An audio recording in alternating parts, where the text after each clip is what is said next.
Buenos días amigos, ¿cómo están? Les saluda Cristian Delgado Suárez, abogado en Delgado Abogados y también profesor en la Facultad de Derecho de la Pontificia Universidad Católica del Perú y en la Universidad de Lima.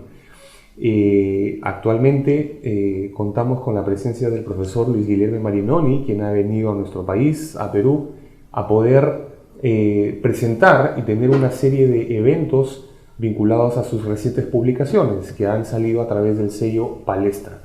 El profesor Marinoni, para quien no todavía ha tenido acceso a su obra, lo cual es bastante poco probable, es profesor titular en la Universidad Federal de Paraná, en la Cátedra de Derecho Procesal. Es también postdoctor por la Universidad de Milán y Visiting Scholar por la Universidad de Columbia. Tiene más de 20 libros publicados solo en español, teniendo más libros evidentemente en toda su carrera académica, y en esta oportunidad vamos a dialogar con él respecto justamente de las nuevas publicaciones que estamos trayendo aquí. La entrevista, las preguntas se las dirigiré en portugués y él también las responderá en portugués para mayor facilidad. Professor, bom dia. É um prazer estar aqui com você agora, sabendo do grande vínculo acadêmico e também profissional que compartilhamos. Gostaria de saber também para a audiência peruana sobre os recentes livros. O que levou a você principalmente a escrever sobre democracia e processo constitucional? Sabemos que o professor Marinoni tem uma linha de investigación muy vinculada al proceso civil, al proceso constitucional, siempre ha tratado temas constitucionales y ahora está profundizando más esos estudios. Entonces quisiéramos saber cómo le motivó a profundizar más estos temas de proceso constitucional. Bom dia, Cristian. É um grande prazer estar aqui com você e também estar nesses dias nesta belíssima cidade de Lima, convivendo com amigos e professores que apreciam o estudo do direito constitucional e do direito processual. A minha ideia de estudar o processo constitucional à luz da democracia, deriva da percepção de uma percepção de que o processo constitucional se esgotou numa perspectiva tradicional em que as preocupações são apenas as de estudar as garantias constitucionais de justiça no âmbito do direito processual civil, do direito processual penal e do direito processual do trabalho e do direito processual administrativo e tributário.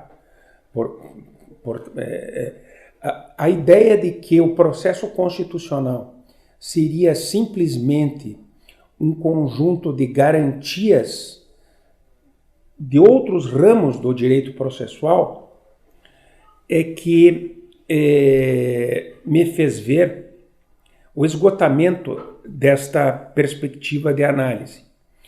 Eu, há muito tempo,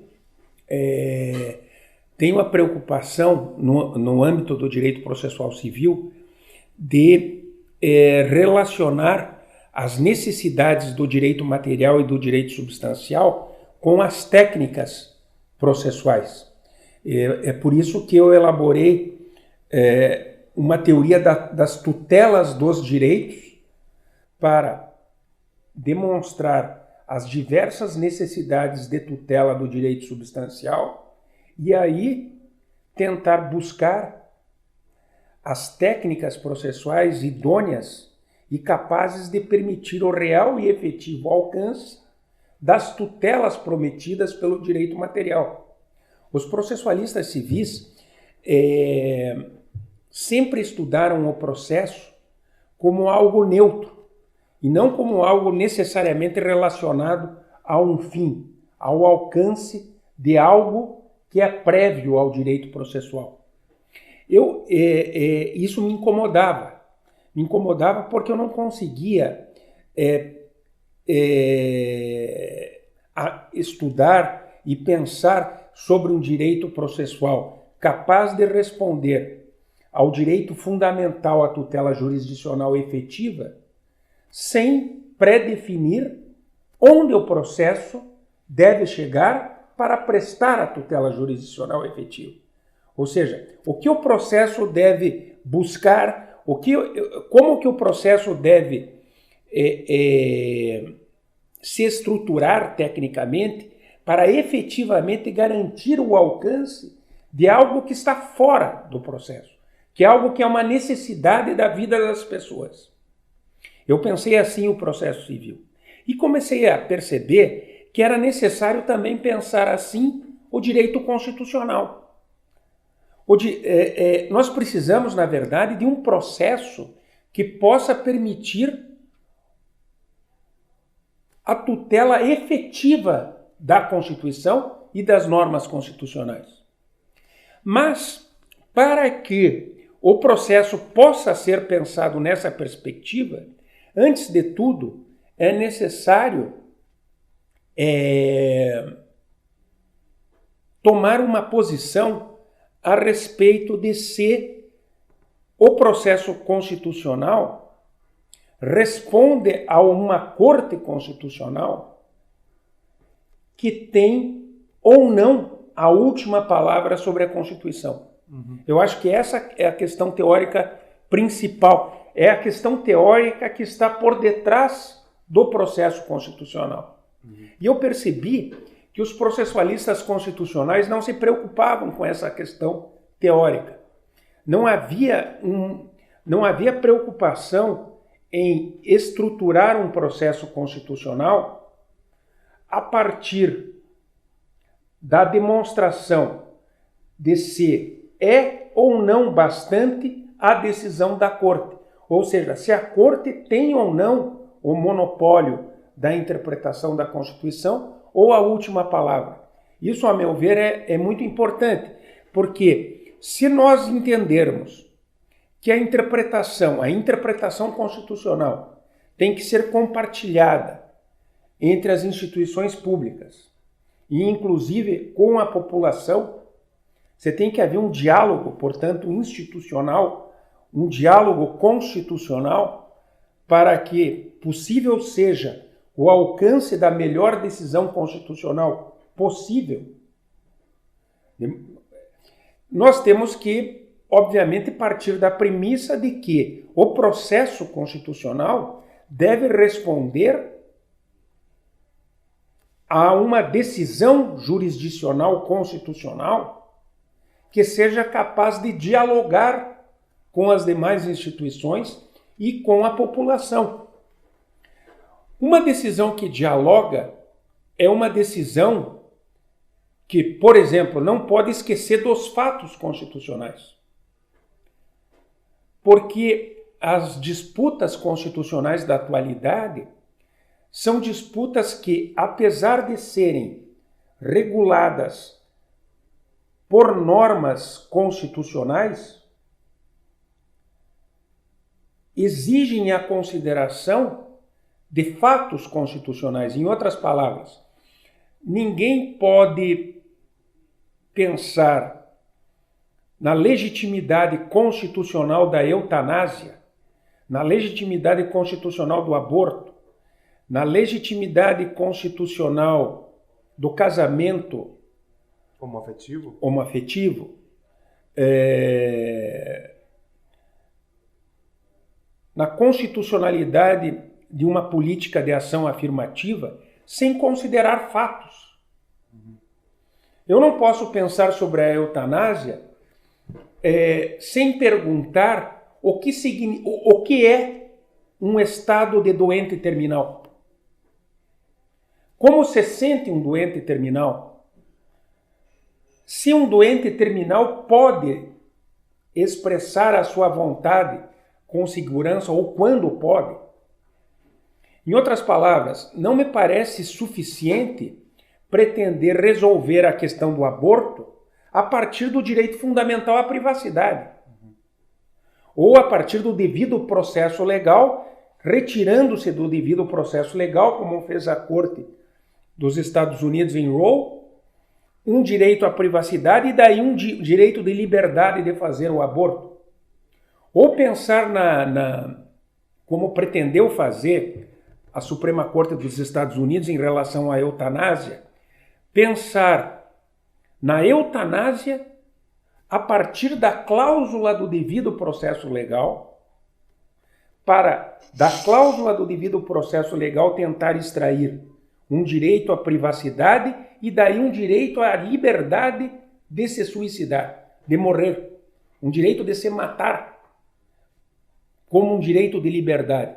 Me parece que isso é um aprofundamento teórico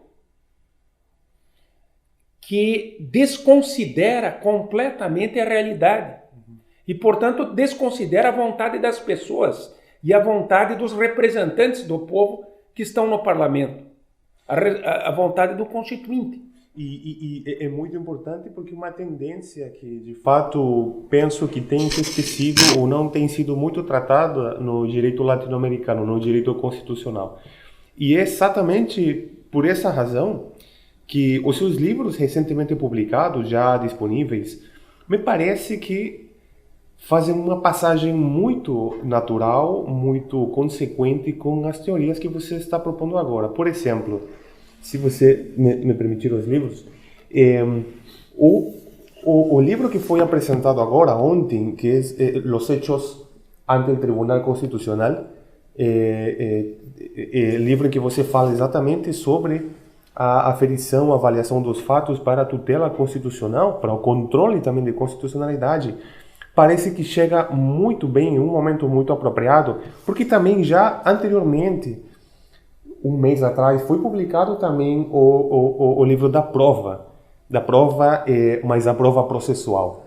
E queria pedir para você, professor, aprofundar ou precisar se a teoria da prova processual também pode ser aplicada no mesmo sentido ou método para a atividade probatória perante as cortes. Você fala aqui nesse livro uma coisa que é muito importante e queria saber se você está de acordo com esse acréscimo do ônus da prova constitucional. Então, gostaríamos de saber se, para quem vai atuar nos tribunais supremos com atividade fática, probatória, também aplica-se algumas teorias ou as técnicas próprias do direito probatório, processual. Isso é muito interessante, porque como a tradição do controle de constitucionalidade é indiferente aos fatos, em razão de que o controle de constitucionalidade foi originariamente concebido como um controle puramente normativo, mesmo quando a Corte se depara com a necessidade de análise de fatos para o proferimento de uma decisão, a Corte imagina que a sua função não pode estar correlacionada com a devida aferição, debate e justificativa dos fatos. A Corte imagina que pode interpretar os fatos. Porque como ela teria uma função meramente normativa, ela imagina que pode interpretar os fatos. Então o que ocorre? Os juízes das cortes constitucionais, mesmo das Supremas Cortes, na Suprema Corte dos Estados Unidos, os justices interpretam fatos de forma, a meu ver, completamente equivocada. Não cabe a um juiz interpretar um fato. Cabe a um juiz verificar se um fato corresponde ou não à realidade, valorar a prova que diz respeito à demonstração do fato e justificar se a prova demonstra a afirmação de fato ou não. Mas não lhe cabe interpretar o fato segundo o seu conhecimento da literatura científica, obviamente, ou de qualquer outro tipo de literatura. O que acontece hoje nas cortes? Os amites muitas vezes levam relatórios unilaterais aos juízes e os juízes decidem se pautando em relatórios que muitas vezes são subscritos por especialistas que não são tão especialistas assim. E que muitas vezes subscrevem relatórios que informam determinadas posições científicas que no âmbito da academia e da ciência são muitas vezes negadas por outras correntes científicas. O informe do especialista é uma prova duplamente indireta.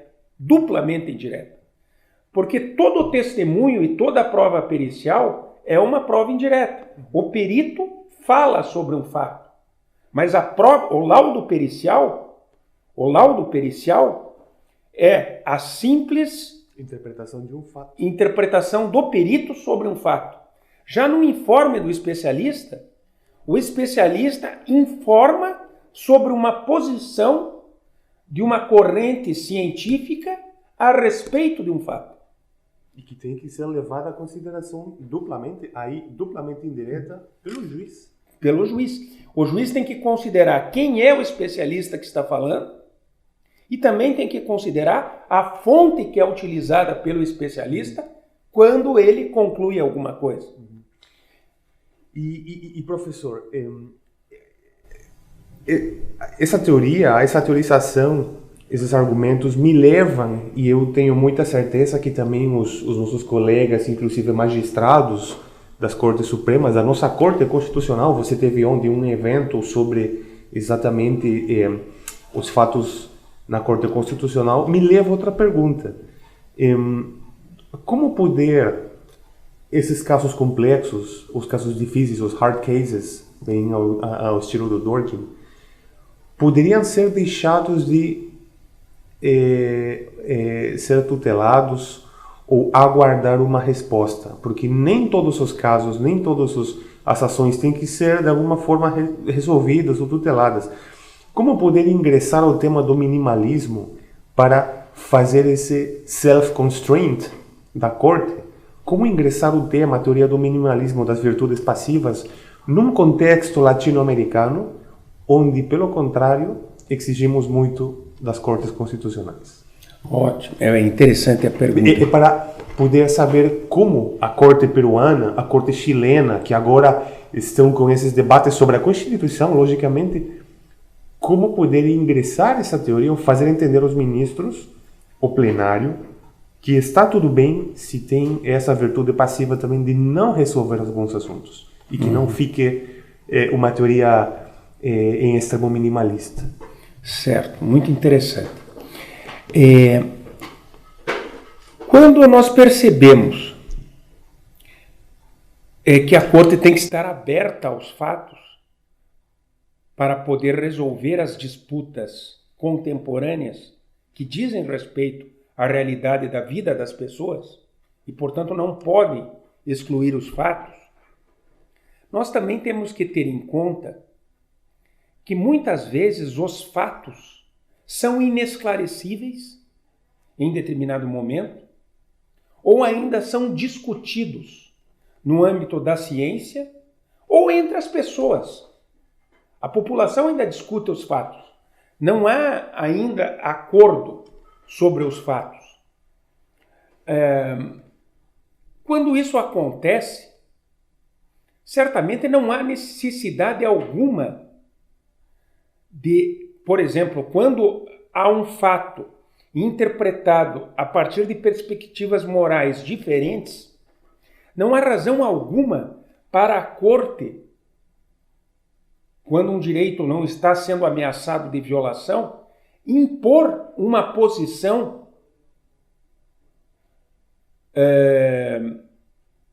para constranger as convicções pessoais de certos setores da sociedade que razoavelmente se contrapõem, sem querer agredir direito algum, em relação à posição de outros setores. Isso faz parte do pluralismo democrático.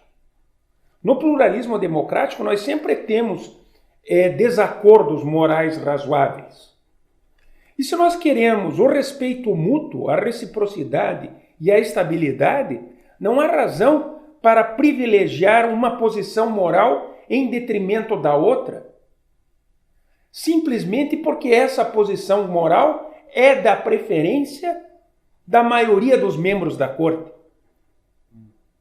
Isso seria muito pior do que admitir uma decisão por maioria sobre uma questão moral sem dar à corte a chance do controle de constitucionalidade, quando resolvido está sendo um desacordo moral razoável.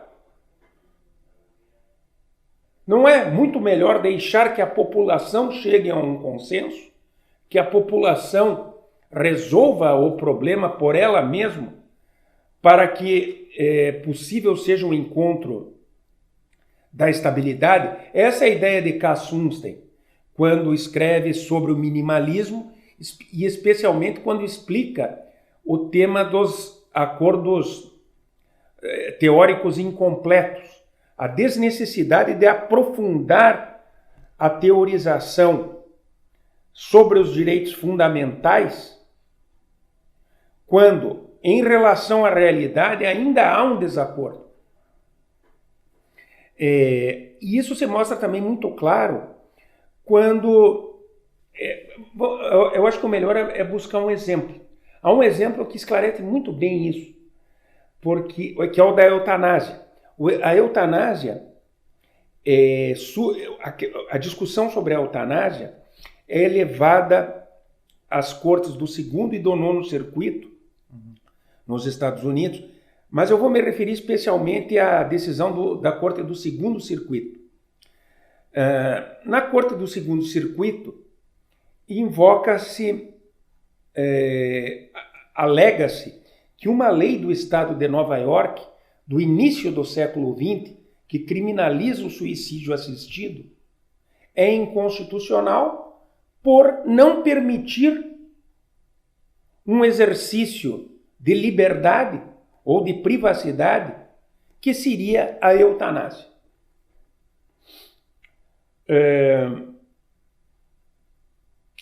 O colegiado, composto por 3 judges, chega à conclusão de que a lei do Estado de Nova York é inconstitucional. Entretanto, 2 juízes afirmam que a lei é inconstitucional com base na análise dos princípios constitucionais, com base na teorização dos direitos fundamentais, e um outro juiz, o juiz Guido Calabrese, chega à conclusão de que não teria condições de afirmar definitivamente ou com convicção naquele momento se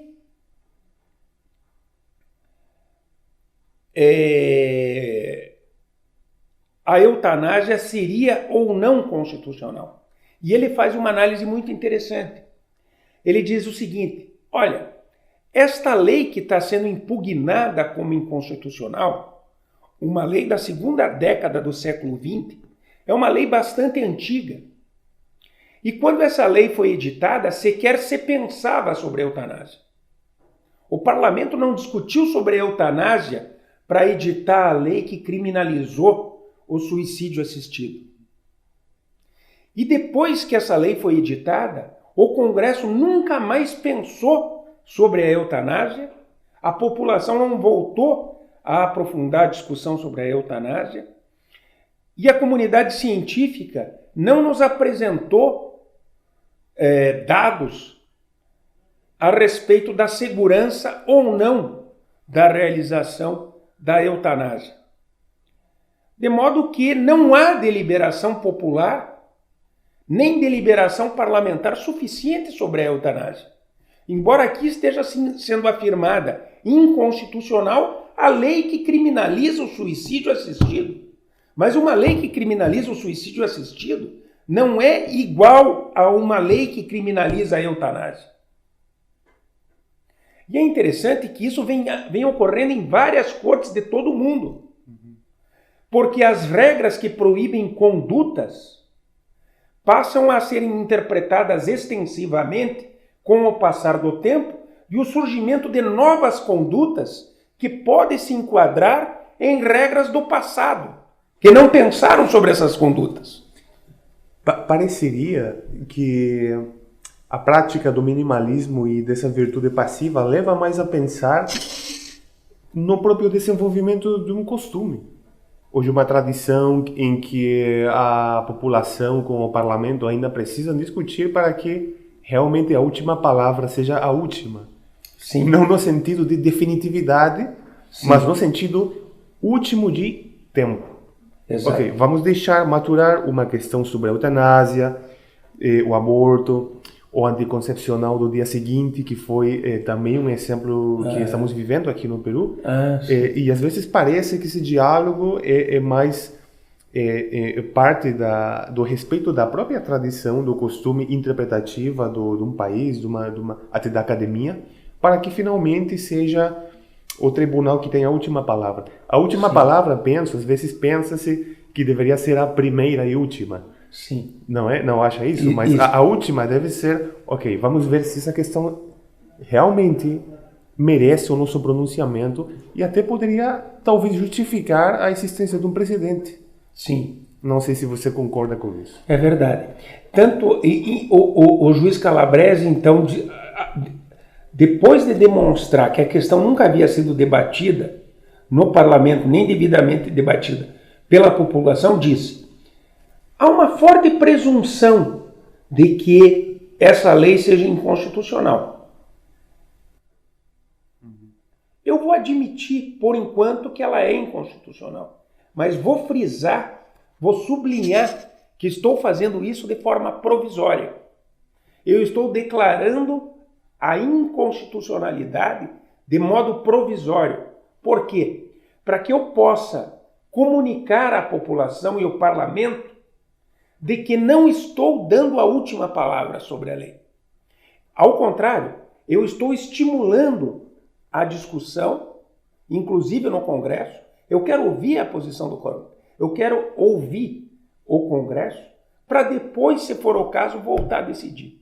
Se o Congresso entender que essa lei que eu estou provisoriamente declarando inconstitucional é constitucional, ele pode reafirmar a lei. Depois eu posso voltar a decidir. Se ele quiser modificar a lei, ele pode modificar. Se ele quiser ficar em silêncio e admitir que ela é inconstitucional, ele pode assim o fazer. Mas ele vai fazer isso a partir de audiências públicas e a partir de uma devida justificativa. E eu terei sempre a oportunidade de decidir depois. E se eu puder decidir depois, certamente eu vou poder decidir melhor. Porque eu vou decidir depois de ver os fatos esclarecidos e discutidos no locus da deliberação popular. De outra forma, eu vou estar atropelando o processo democrático. Ou apressando uma decisão que ainda... Tomando uma decisão precipitada. Os fatos não estão maduros, não estão claros. Por que eu vou decidir desde logo? É um argumento que torna as cortes constitucionais como meramente teóricas para verdadeiramente corte de fatos também. Sim. Ou da avaliação de fatos. Porque pensa-se muito que o controle de constitucionalidade é aquele controle objetivo da comparação entre a norma infraconstitucional e a Constituição. Sim. Mas, claro, isso significava uma distância, um distanciamento entre os fatos e a própria função da Corte. É um tema muito interessante, é um argumento, uma teoria que me parece pode ser utilizada aqui no Peru. Você está marcando tendência, pelo menos aqui no país e também na América Latina, com esses argumentos e teorias novas, fundamentos trazidos aqui. E a única coisa que resta seria exatamente conferir e ver como é que as cortes vão funcionar daqui para frente com essas virtudes passivas que também às vezes a população precisa, de não ter que decidir alguma coisa para deixar elas amadurecer. Professor, eu queria agradecer a oportunidade, o seu tempo aqui comigo e também com as pessoas que estão agora online, e agradecer exatamente pela sua visita, pelos livros que, graças à editora Palestra também, agora estão em espanhol, e esperar você para uma próxima oportunidade aqui em Lima, no Peru. Muito obrigado, professor. Obrigado, eu que agradeço, Christian. O Christian é o tradutor dos meus livros, é aquele que torna, como eu digo, viva as minhas palavras, porque sem a tradução ao espanhol, aquilo que eu escrevo não seria conhecido e, portanto, eu não poderia debater as minhas ideias com os queridos amigos peruanos e também com tantos outros aqui da América Latina de língua espanhola. De fato, é um grande prazer estar aqui nessa belíssima cidade de Lima e, mais uma vez, rever meus prezados amigos. Muito obrigado, professor.